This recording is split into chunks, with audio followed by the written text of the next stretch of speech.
It's time for this week's episode of Brandon Sports Talk, featuring in-depth interviews from those who are trending in the world of athletics. And now, here's the host of Brandon Sports Talk, Brandon Pate.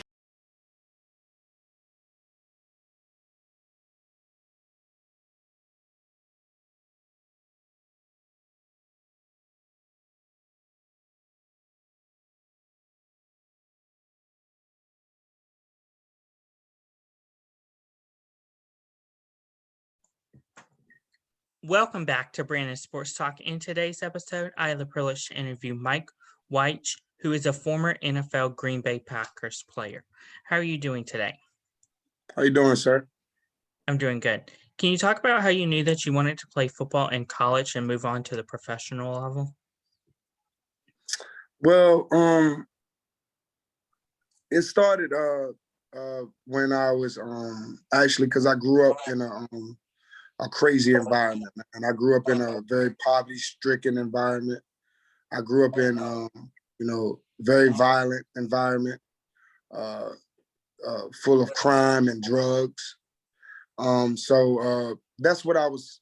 That's what I was accustomed to seeing. You know, so when I first knew I wanted to play football and sports period, because I was more than just a football player at that time. Actually, I was. I just had bought some drugs. To be humble, open, and transparent with you. I just had bought some drugs. Me and my nephew, we went back to the house and to break down the drugs and weigh it and bag it, and so we could sell it. And he pops in this movie called Killer Season, and it was about a story about music artist now, current music artist. His name is Cameron Giles. He's a musician with a group called Dipset, and he turned on the movie. And Cameron, I didn't know it was a documentary about his life, but I didn't know he was a All-American. Now I knew who he was when it came to music, because he's one of my favorite artists, and but I didn't know his life story. And the movie talked about his life story. And in the movie, he was a basketball player, and I never knew that. He was one of the top basketball players in the country in high school. And as a kid growing up in the hood, we don't have access to much. We don't have a platform to explain. We don't have that, so we have to kind of like grind our way out. We don't have inheritance passed down from family members or anything like that. We don't have that stuff. Out of the gate, we're poor. Out of the gate, we're stuck. Out of the gate, we got to find it. We got to figure it out. So he gave me the blueprint, and even though he was a high school star in basketball, but he was also a drug dealer. And coming from where I come from, we don't know no other occupations except drug dealing, sports, or music. That's the only thing that was proposed to us, where we live. Those were the superstars to us. So I gravitated towards drug dealing and sports, and that was the only way that I could play sports and pay for everything, because I didn't have nobody to pay for what I needed to, like cleats or football camps or anything to get noticed. So I had to, sell drugs in order to keep money in my pocket, because you spend a lot of time on the football field, so you're not going to have time to go get a job. And if you do, you're going to be tired, so you ain't going to be able to perform at work to keep a job. They're going to fire you, So that was the next best thing to what I had to do to climb out. And the ultimate goal was to make it to the NFL and then leave all that stuff alone, But when I seen him do that, I said, this is my way out. This is how I'm going to take it to another level. And I did it. Can you talk about, of course, the moment that you transitioned into playing football and leaving all of that behind? So You said transitioning, like leaving the drug life alone? Yes. Okay, so when I left the drug life alone, I was in college, and I had went through a very crazy situation. The first situation that I had went to was that I had went through. I'm sorry, excuse me, was I was dating this female, and I told her that I wanted to end our relationship. So when I told her that, to make a long story short, she tried to sabotage my football career by making up this story that didn't even exist, and eventually trying to get me thrown in jail. My football career ended, and that didn't work. So, but what did work was I caught gun charges because, like I said, coming from where I came from, not being educated, not having a father, my father doing 40 years in prison. My mother just passed away of cancer before I got to the University of Miami. My teacher, she committed suicide. My best friend got killed. So, and then my nephew, who I was like a father figure to, later on down the line got killed. So all these people that I had in my life was gone. I didn't have nobody to teach me anything. I'm a young kid learning life on the fly by myself. So when she did that, that got dropped because they found out she was not telling the truth. And but what did stick was the amount of firearms they found in my house. So I got charged with possession of firearms, and I had 7 firearms, and they charged me with that. And I'm next thing I know, that adversity in my life, I'm looking at a bunch of time in the penitentiary that could potentially end my football career. So I ended up going through that. I went to court for that. We worked it out. I ended up doing 2 months in jail and 5 years of probation. So when I got out, while I was in there, I was on this call. I met this guy named Bruce, and he invited me on this call with Tony Dungy, first African American head coach to win a Super Bowl in the NFL with the Indianapolis Colts. He coached Peyton Manning. He coached the great Peyton Manning. So I'm on his life group call, and instantly being on his life group call, it was life changing. So I gave up, and I started to commit to positivity. I started to commit to doing the right thing, and that ultimately set me free. I told myself I was never gonna deal drugs again, because what people don't know about dealing drugs, it's an addiction. I had an addiction, and you don't have to be a drug addict, like taking drugs to have an addiction. Both people on both sides of the fence, whether you addicted to the drugs or addicted to selling the drugs, both of y'all are going down the wrong path. Both of y'all, one is gonna overdose, one could potentially have a stroke, one could die, and the other one is gonna go to prison for the rest of their life. So I had a drug dealing addiction, which started when I was in high school because of the power of media, by learning the Cameron Giles story, which I became addicted to the money. So Coach Tony Dungy healed me from that, which allowed me to end everything, and I ended up getting a shot with the Green Bay Packers after that. Of course, once you got a shot with the Green Bay Packers, what was that like playing in the NFL?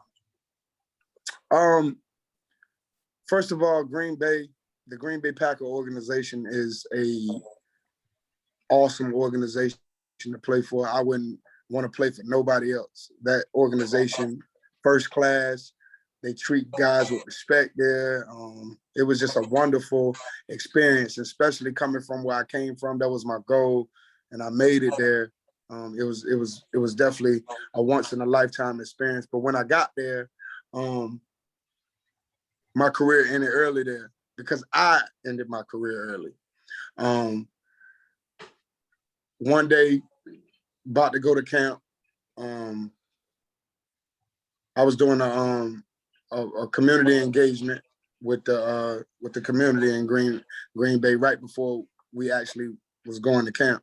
And I met Ted Thompson. Ted Thompson is the Packers general manager who just recently passed away. He saw me doing a community event with the community, and he actually was there, watching it. And after that community event was over, he talked to me, and he said, "Hey man, hop in my truck. Let's go get some food." I'm like, "Yo, that general manager's ass just asked me to hop in this truck. Like, this is crazy." So I'm in the truck, and he told me, tell me your story and all of that. So I ended up telling him my story, and make a long story short, we went and got some food. He went and took me to some place, and we got some the famous Green Bay cheese curds that I got addicted to. They were really good. And then he took me past the bank, man, and gave me a ridiculous amount of cash, which allowed me that I eventually later on used to start my business, Wyche Gives Hope, LLC. And after that, it was time for camp. It was time for us to hit the field. And moments before I hit the field, I learned that my nephew, who I was like a father figure to, his friend was in the house playing with a gun, and the gun went off and shot him in the face and killed him. And that was the moment that I laid in the floor. I laid in the floor, until it was time for practice. And I was just weak. I couldn't get up. I just didn't know what to do. And I ended up, wanting to, something just went all over me and was saying that, your football career is over. You're about to go to your calling now. And I ended up, something was put in my spirit to go to Coach McCarthy and tell him, "Hey man, thank you for everything. But I want to pursue a career in motivational speaking and life coaching." And he said, "Well, we were gonna sign you because you showed up real big here in camp." And he was like, "But man, I understand. I understand," because I told him, I said, I want to stop people from committing suicide. I want to change and save lives around the world. I said, I want to be the greatest Green Bay Packer to never play. He said, "You definitely gonna be that if you do that. You're definitely gonna be the greatest Green Bay Packer to never play." I said, "Absolutely." I said, "Thank you." And he said, "If you ever need anything, no worries. We got you. You're always gonna be a part of this Green Bay Packer family." And at that day after that, I became one of the top life coaches in the world. I speak over 100 times a year around the world. I've stopped over, I want to say I've gotten emails from about 50 something people telling me that I can stop them from committing suicide. So when it comes to coaching, Bill Belichick and Phil Jackson ain't got nothing on me. Those guys, great coaches, but I save lives around the world. And, I get paid to do what I love to do. And, I love the game of football. It taught me a lot about life, and I'm able to get through life because of the game of football. That's so amazing. Of course, did you by chance wear the Green Bay Packers jersey, and how did it feel whenever you did put it on for that short time? Man, it was like a kid going to Disney World, man. It was like a kid going to Disney World. You can't, I couldn't believe I had to soak it all in. I got the jersey on. I'm inside of Lambeau Field. I'm inside the locker room. Like, this cannot be real right now. I'm seeing Aaron Rodgers. I saw Clay Matthews. I saw these guys. And I'm like, yo, I saw Mike Daniels, who came in there and mentored us. And I'm like, yo, this can't be real right now. Like, I seen these guys on TV when I was a little kid. Like, and I'm sitting in front of these guys. Like it was just crazy. Like I couldn't believe it, man. And, it was just amazing. It was just amazing experience, man. Of course, while you were at practice, did you get to play against players like Clay Matthews and Aaron Rodgers? Yes. Can you talk Yes. about how that was playing against some of the legendary players like that? It was amazing, man. At first you soak it all in. You're like, oh my God, I'm really, really like standing across from him. But it's like after that, it's like, all right, let's get back to football. Of course, can you talk about now the after football? How has your missionary work with, of course, your nonprofit organization been? Man, it's been amazing. I get booked, like I said, I get booked around the country to speak over 100 times a year. Um, uh, I've sold over 200,000 Michael Wyche Pain is Real, but So is Hope t-shirts. Man, I am doing my thing as an entrepreneur. I am truly blessed, man, and we're gonna keep attacking it, man. We're gonna keep attacking it. We're gonna keep going. We're gonna keep pounding, man, and save as many lives as possible, man. But I have the best job in the world. I have the best job in the world, man. To this day, do you still stay in contact with some of your Green Bay connections with your nonprofit organization? Yes, Jamal Williams. He actually just left Green Bay. I think he's going to Detroit now. Clinton Dix. He was a safety. I'm connected with him as well. Kevin King. He was another good guy, great guy that I still kind of connect with and talk to. Mike Daniels. I spoke with him a few times. Who else? Who else am I missing? Yeah, that's pretty much it, for real. What is something that you learned now that you didn't know before playing professional football? Man, that's a great question. I learned a lot about myself as a man that college couldn't teach me, that high school couldn't teach me. Um, Maturity. I learned a lot about money, how to save money. I've learned a lot about how to be a better father, because I was young when I fathered my first child. I learned how to be a better grandson, to my grandmother, because I used to, not give her a lot of attention because of, the things that me and my mother was going through as a child. Just learning how to be a overall great human being to people in the world and learning how to serve people. You know, I've learned those things and I love it. What advice would you give somebody looking to play college football and then also moving on to playing in the professionals? Always know that it's a business. It's a business. If you don't give 110%, they will take your money.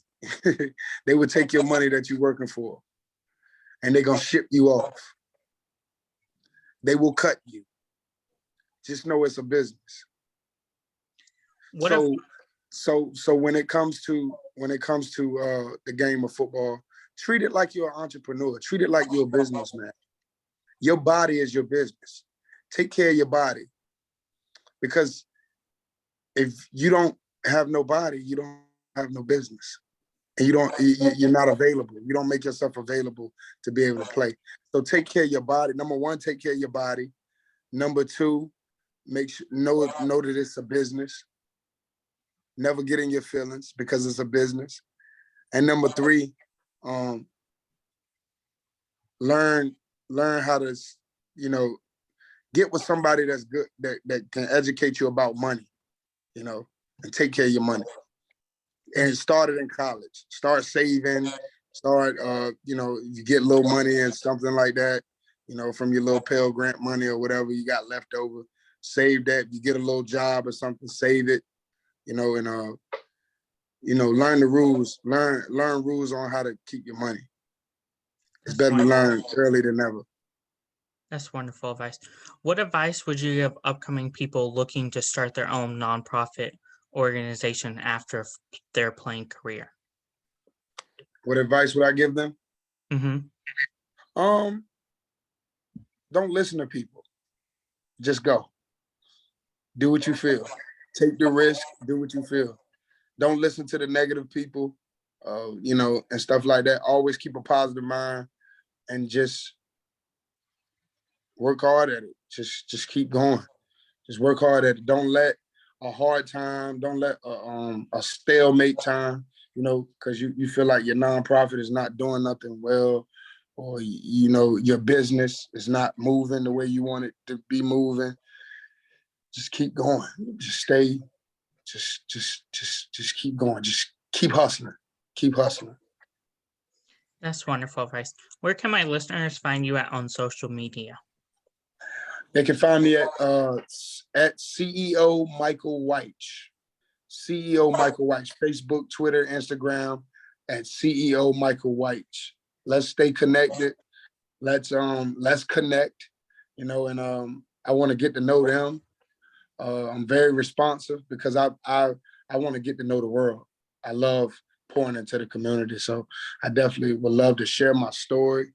If they have any questions, I'm an open book. I don't run from nobody, good or bad. Whatever question you have, I'm open to answer it. So thank you again, Michael, for your interview, and best of luck in your future. Thank you, sir. You can find Brandon Sports Talk on Facebook at Brandon Sports Talk, Instagram at Brandon Sports Talk, Twitter at @talk_Brandon, and you can find me on YouTube at Brandon Sports Talk. Don't forget to like, comment, and subscribe. Thank you again, Michael, for your interview, and best of luck.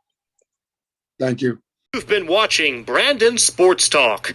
Please feel free to like, share, and subscribe to Brandon Sports Talk on social media and on YouTube.